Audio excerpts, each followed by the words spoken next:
Hi guys, good morning, good afternoon, क्या हाल है? I hope सब बढ़िया होंगे। चलिए आगे बढ़ रहे हैं हम रिग्रेशन के लिए।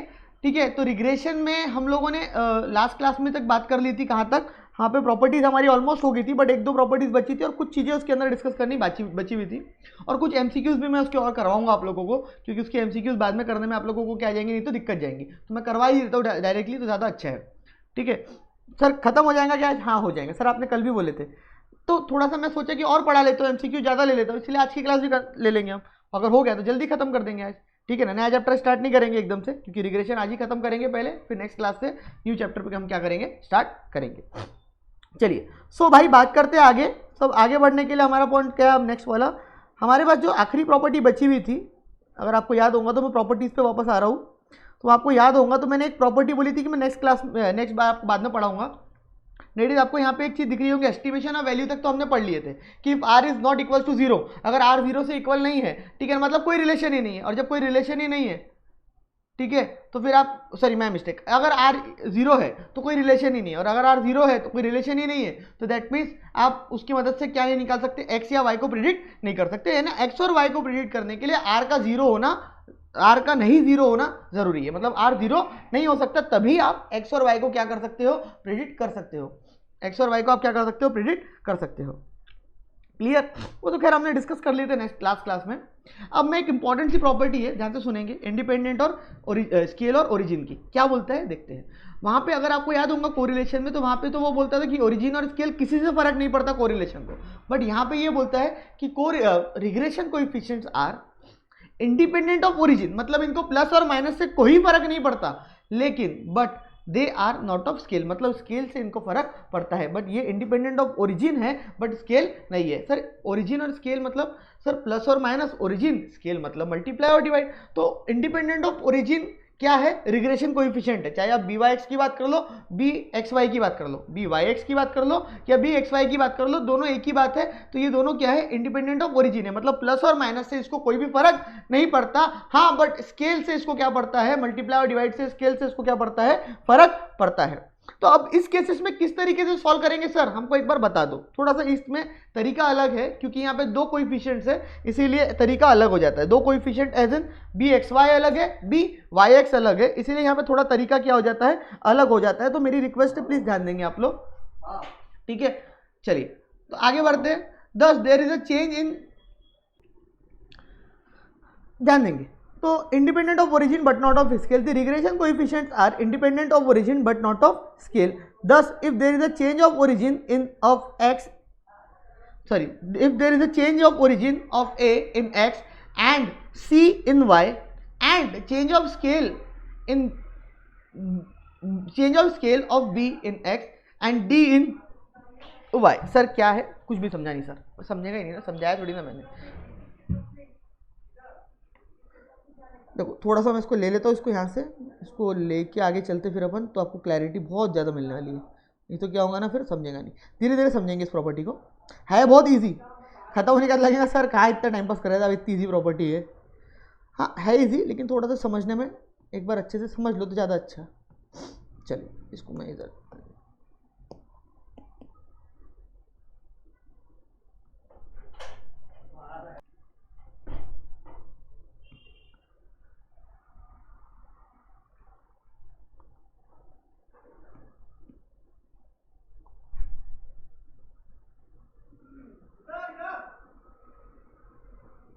एक सेकेंड गाइस। हाँ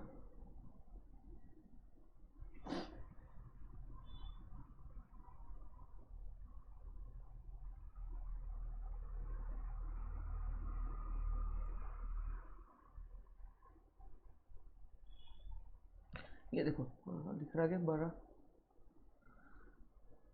एक सेकेंड इसको ना,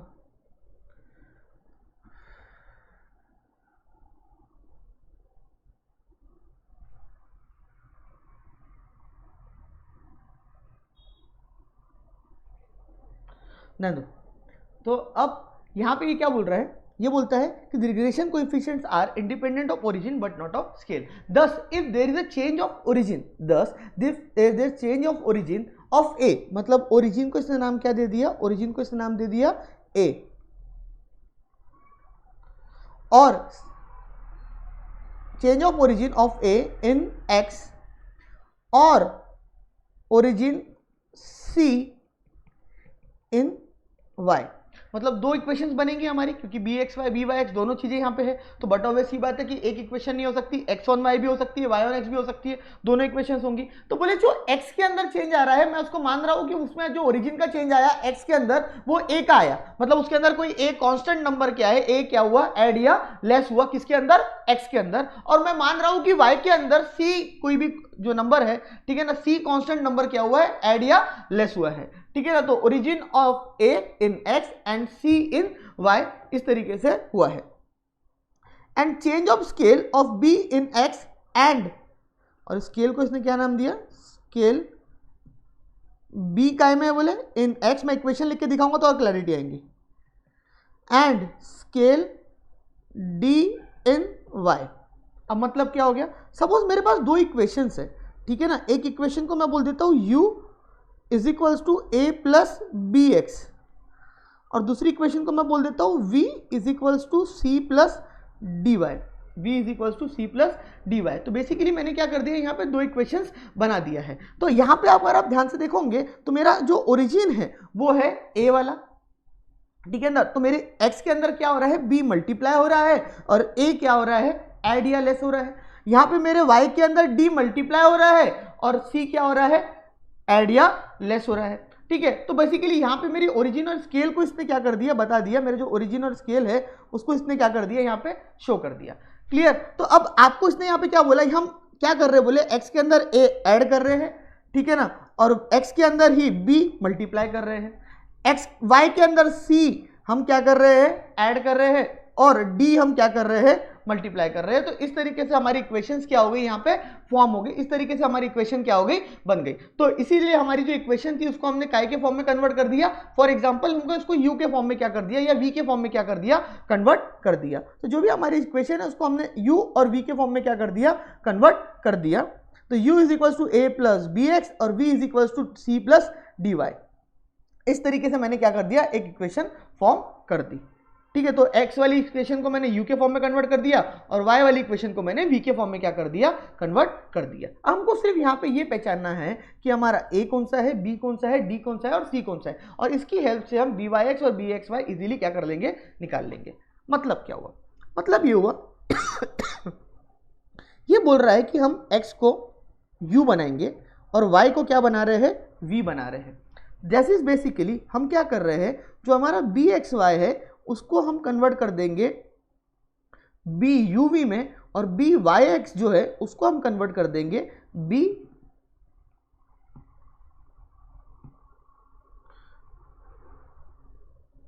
byx जो है उसको हम कन्वर्ट कर देंगे vu में। कुछ भी अलग नहीं है, x को u बनाया, y को v बनाया, y को v बनाया, x को u बनाया, तो bxy बिकम्स buv। क्यों ऐसा हुआ, यहाँ पे हमने इसका ओरिजिन और क्या चेंज करा है, स्केल चेंज करा है। बट ओरिजिन चेंज करने से कोई फर्क नहीं पड़ता, सिर्फ और सिर्फ जो फर्क पड़ता है वो काय की वजह से पड़ता है, स्केल चेंज करने की वजह से फर्क पड़ता है। यहाँ पे भी हमने इसका स्केल और ओरिजिन दोनों चेंज करा, तो मैं वापस से बोल रहा हूँ ओरिजिन चेंज करने से कोई फर्क नहीं पड़ता, सिर्फ और सिर्फ जो फर्क पड़ता है वो फर्क पड़ता है काय से, स्केल चेंज करने से, ठीक है ना। तो bxy बिकम्स buv और byx बिकम्स bvu, ठीक है ना। तो इस तरीके से हमारा क्या बन गया, ओरिजिन और स्केल बन गया। I hope it is clear, ठीक है। अच्छा सर ठीक है, ये समझ गया, लेकिन निकालेंगे कैसे। तो इसको निकालने के लिए सिंपली यहाँ पे क्या दिए हुए, मैंने दो फॉर्मूलेस दिए हुए, इसको निकालने के लिए सिंपली मैंने यहाँ पे क्या दिए हुए हैं, दो फॉर्मूलेस दिए हुए हैं, और ये फॉर्मूले की मदद से हम लोग क्या करेंगे, इन चीज़ों को निकालेंगे। इन फॉर्मूलेस की मदद से इन चीज़ों को हम क्या करेंगे, निकालेंगे। क्लियर। चलिए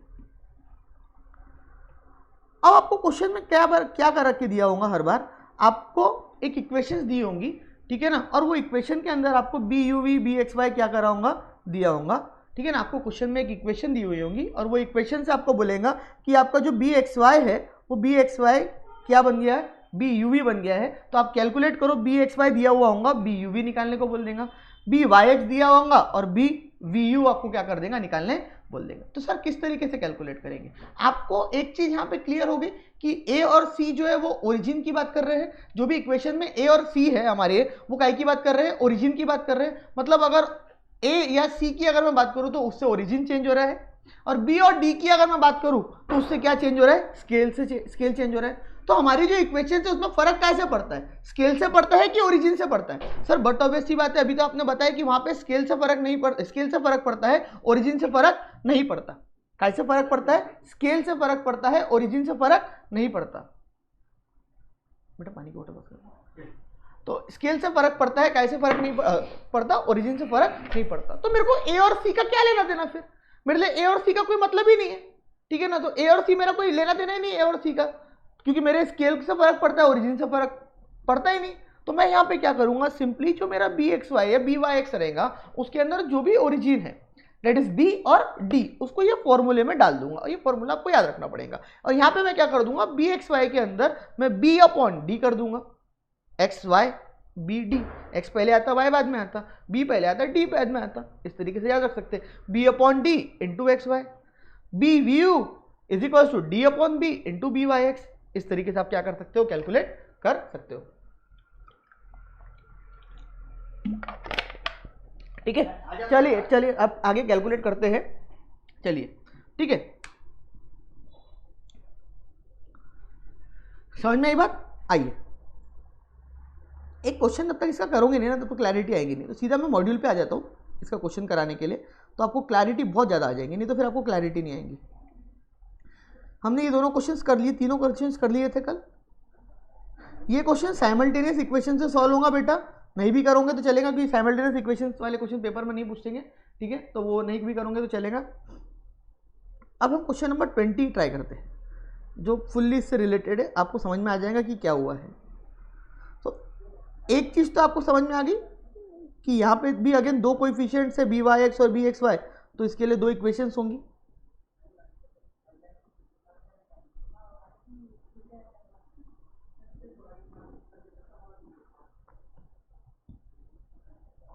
तो मैं क्वेश्चन नंबर 20 को लेके जा रहा हूँ। और अगर आप लोगों के पास मॉड्यूल अभी अवेलेबल नहीं है ना, तो आप सिंपली एक काम कर सकते हो, मॉड्यूल अगर अवेलेबल नहीं होंगी आपके पास, ठीक है ना, जब पढ़ते समय, पहले तो अवेलेबल रहेंगी तो बहुत अच्छा है, क्योंकि क्वेश्चन साथ साथ में हो जाएंगे, और नहीं होंगी तो भाई क्वेश्चन लिख लेना। ये देखो मैं एग्जाम्पल्स के नीचे नीचे ही क्या कराते जाता हूँ, पहले कंसेप्ट समझा देता हूँ, फिर क्वेश्चन एमसीक्यू दिखा देता हूँ, ताकि आप लोगों को बाद में फिर क्या ना रहे, दिक्कत ना रहे, कि कंसेप्ट के साथ साथ एमसीक्यूज भी हो गए तो फिर आपको बहुत आसानी लगती है क्वेश्चन करना। ये क्वेश्चन नंबर 20 है सेट बी का, ठीक है। तो क्या बोलता है, if u is equals to 2x plus 5 and v is equals to -3 -6, if u is equals to 2x plus 5 और v is equals to -3y -6 and the regression coefficient y on x, regression coefficient मतलब b और y on x मतलब B Y X, तो regression coefficient B Y X, regression coefficient y on x का मतलब क्या हो गया, B Y X, that is 2.4, that is what 2.4। So what is the regression coefficient v on u, तो that means आपको कुछ कह रहा है regression coefficient v on u, ठीक है। तो v ऑन u का मतलब क्या हो गया यहाँ पे vu, ठीक है सर। अब सबसे पहले हम लोगों को इक्वेशंस को u और v के फॉर्म में कन्वर्ट कर देना पड़ेगा, ताकि हमको ये पता चले कि b क्या है और d क्या है, ठीक है। अब यहाँ पे मैं सिंपली एक बात बोलूँ तो ये ऑलरेडी कन्वर्ट करके आपको दी हुई है u और v के फॉर्म में, तो आप b और d नहीं बता सकते क्या? सर बता सकते ना, सर जो x से मल्टीप्लाई हो रहा है सर वो b है, सर जो y से मल्टीप्लाई हो रहा है -3 सर वो d है, ठीक है सर। आपने बोल दी, बात खत्म हो गई। निकालना क्या है sir, sir b v u, v पहले आया u बाद में आया, मतलब d upon b into B Y X. Sir b क्या है, सर b है 2, सर d क्या है -3, सो -3 अपॉन, साइंस इंपॉर्टेंट है, 2 -3 अपॉन 2 इंटू क्या है 2.4, देयरफॉर कितने आसानी से सॉल्व हो गया, therefore B V U is equals to -3/2 into 2.4 -3/6 -3.6 आ गया आंसर।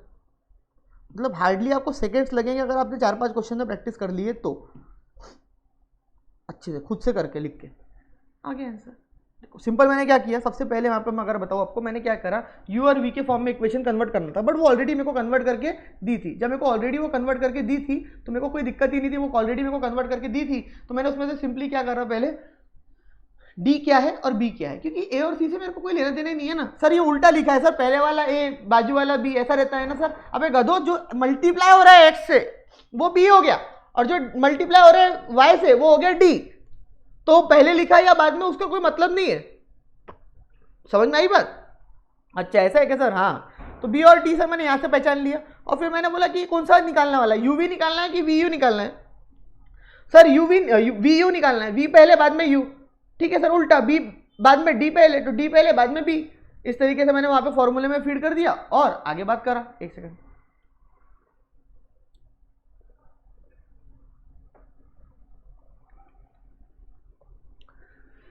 ठीक है, तो मेरा आंसर आ गया B V U is equal to -3/3.6। Clear? समझा या नहीं समझा? पक्का? ओके, एक और क्वेश्चन करते हैं। उसमें क्या है, घर की बात है आपके हमारे।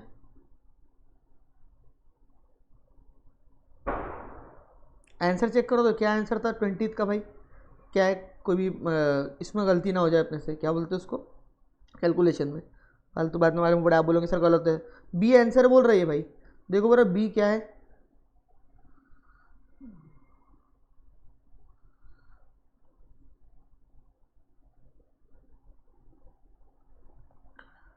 ये देखो बरा यही आया कि बी 3.6 माइनस, हाँ सर यही आया।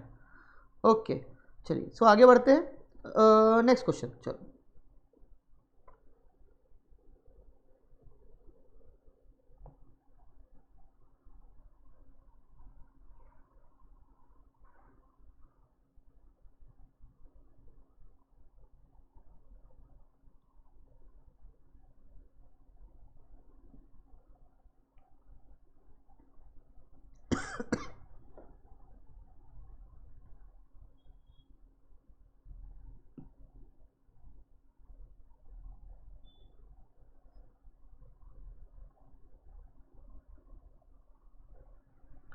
क्वेश्चन आपके सामने है पेश, ठीक है, आ जाओ।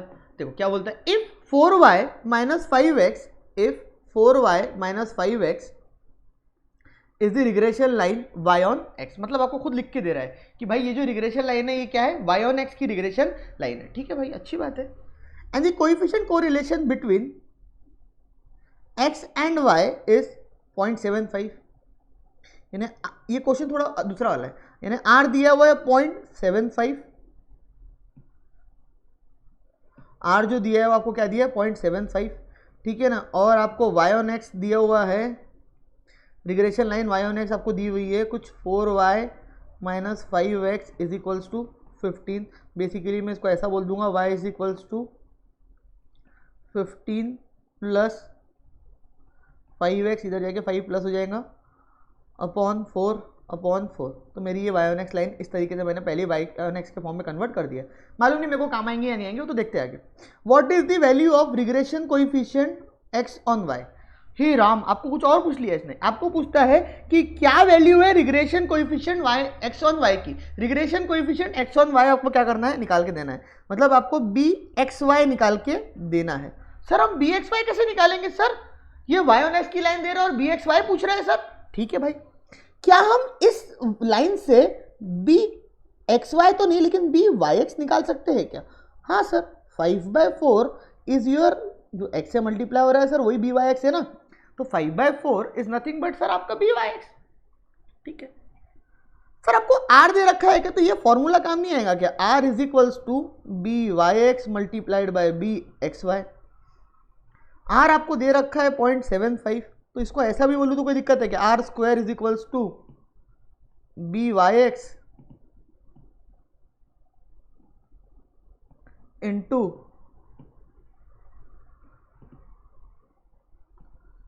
byx, एक सेकेंड ना,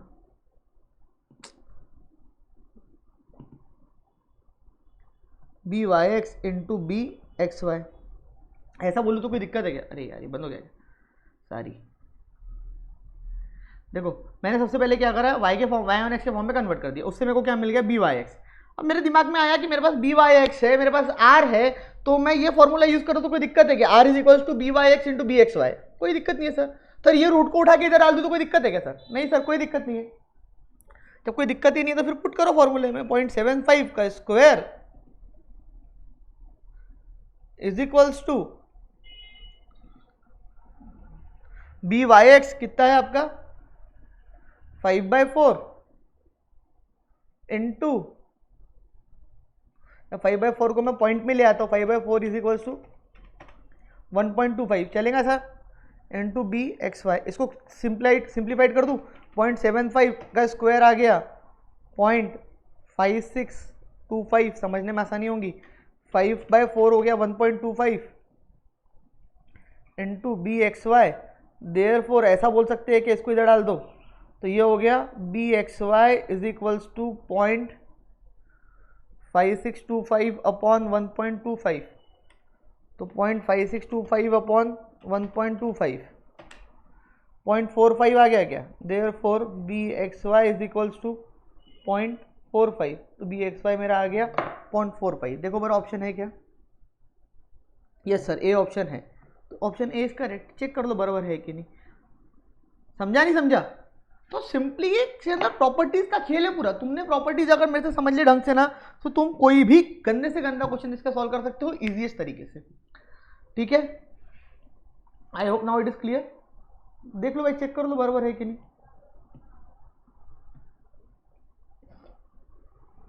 ट्वेंटी वन का ए है क्या? ये देखो 21 का ए करेक्ट है भाई।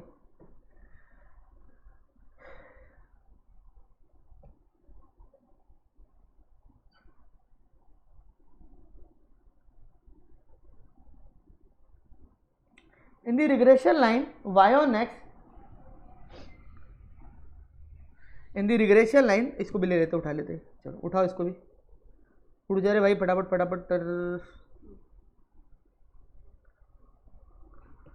अब ये एक लास्ट क्वेश्चन मैं करा रहा हूँ, खत्म, तुम कर लेना बाकी।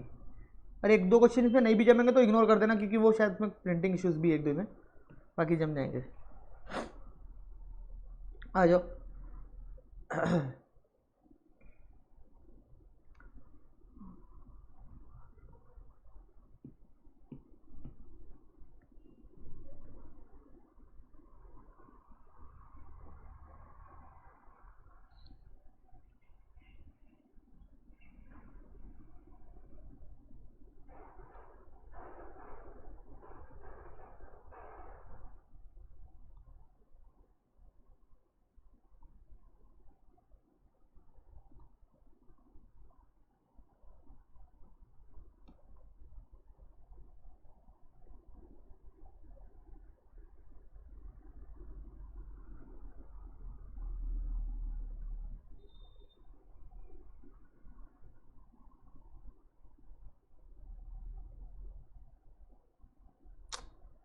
क्या सर्कस हो रही है यार, एक मिनट रुक जाओ, एक minute.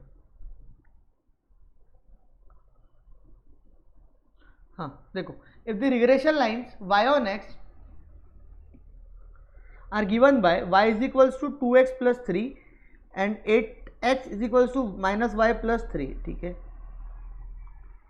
Respectively, what is the coefficient of correlation between x and y। मतलब आपको यहाँ पे सिंपली r निकालना है, दैट्स इट। ठीक है, r निकालने के लिए आपको पता है दो चीजें लगती है, क्या? bxy और byx। ठीक है, तो ये इक्वेशंस दी हुई है, y इज इक्वल्स टू, आपको खुद बोल रहा है वो, regression line y on x और x on y रिस्पेक्टिवली। मतलब पहली वाली जो है वो y on x है, और दूसरी वाली रिस्पेक्टिवली का मतलब जो पहले लिखा वो पहले, बाद में लिखा बाद में, ये y on x, ये x on y। तो y on x equation is y is equals to minus 2x plus 3, x on y वाली जो दी हुई है वो कुछ इस तरीके से दी हुई है, 8x is equals to minus y plus 3। तो मैं इसको ऐसा बोल सकता हूँ क्या? x is equals to minus y by 8, यानी 1/8, y बाई 8 बोले 1/8 प्लस 3/8। कोई दिक्कत? कोई दिक्कत नहीं सर। सर इससे आपको क्या मिल जाएगा सर? सर इससे आपको बी वाई एक्स मिल जाएगा सर, जो कि है -2। सर इससे आपको बी एक्स वाई मिल जाएगा सर, जो कि है -1/8। अब कुछ बच्चे एकदम टैलेंट, मतलब उनके पास टैलेंट की भरमार है, ठीक है ना, तो वो मेरे को बोलेंगे सर ये आपने 1/8 कहाँ से लाया, सर वो तो डिवाइडेड बाय 8 है। अबे नालायक, ये डिवाइडेड बाय 1 और ये ऊपर ऑटोमेटिकली डीम टू बी 1 रहता है, ठीक है ना, तो ये डायरेक्ट 8 डिवाइडेड बाय 8 का मतलब ये नहीं होता कि डायरेक्ट सिर्फ 8 ऐसी वैसे डिवाइडेड बाय 8 हवा में लिखूंगा मैं, है ना, ऊपर कुछ भी न्यूमरेटर नहीं है, तो जब नहीं है तो फिर -1 कंसिडर करना पड़ता है, और माइनस की साइन तो ऑलरेडी गिवन है, तो -1/8 हो गया वो, so that is nothing but -1/8, ठीक है। तो मल्टीप्लाई करो, r is equals to under root byx into bxy which is equals to under root -2 into -1/8।